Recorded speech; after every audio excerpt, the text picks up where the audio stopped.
Ang ginagawa ni Engineer, nababalo na ata. So, dito tayo ngayon sa Santo Tomas, Batangas. Kakatapos lang natin ng 8 kilowatt hybrid on off grid. Tara, check natin yung load ni client. Alas 6 na, no? Meron tayong 5.1 na production. So, papakita namin sa inyo dito, yung weather ngayon dito, sobrang kulimlim. Meron pa tayong production na halos 5 kilowatt. Then, yung load lang ni client is 1.76 yan. So, may naka-open ngayon na appliances. And then, yung tira naman is pinag-charge nyo sa battery. Yung battery ngayon is almost nasa 73% na. So, mamaya mapu-full charge na to. Even with this weather. Yung weather natin ngayon. So, 8 kilowatt hybrid na day eh. Check naman natin ngayon kung paano box.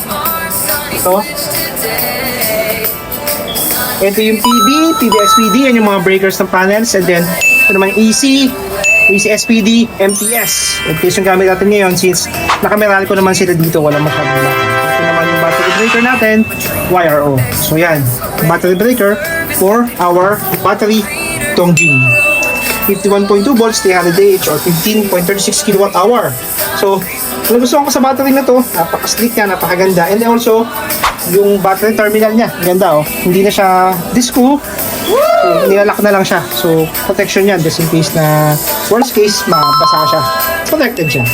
So, pakita naman natin sa inyo yung solar panel sa taas. Yung method ni client, kailangan mag-zero. Yung grounding, para safe yung mga equipments natin. Ito pala yung solar panels natin sa taas. Ganyan ang arrangement since triangular ang roof ng client. So sa taas yung planning video, lagi tayong may ganyan para planchado na ang ating gawa bago tayo magpunta doon.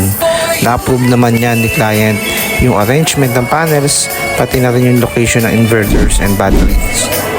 Okay ang location kasi well ventilated ang area. Pati na din madaling i-set up sa net metering.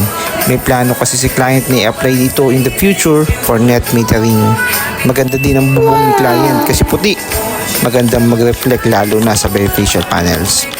Ganda ng harvest natin dyan ng araw na yan kahit maulan, umaabot ng 5 to 6 kilowatt hour pa din. Hindi napansin lang na wiring correction ng electrical engineer natin sa site na currently na-install. Ayan, pinaayos natin sa mga kasama natin. Buti check ni engineer.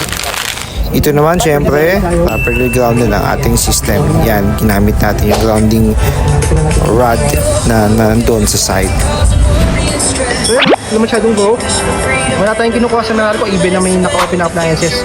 So meron ng fluctuation, normal lang yan. So halos yan, nag-zero yung method ni client. Isang checking yan, isang checking natin.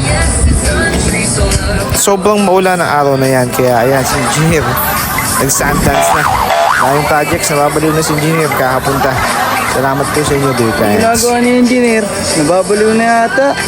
So nag-walk-in pala itong client natin ito dito sa office natin. Tabi lang to ng highway. Search nyo lang sa Google or Waze, Suntree, Space, Solar. Yan, nasa Waze and Google Maps tayo. May parking naman dito, so okay na okay. Kung meron kayong pasalubong, mas maganda. May discount. Salamat.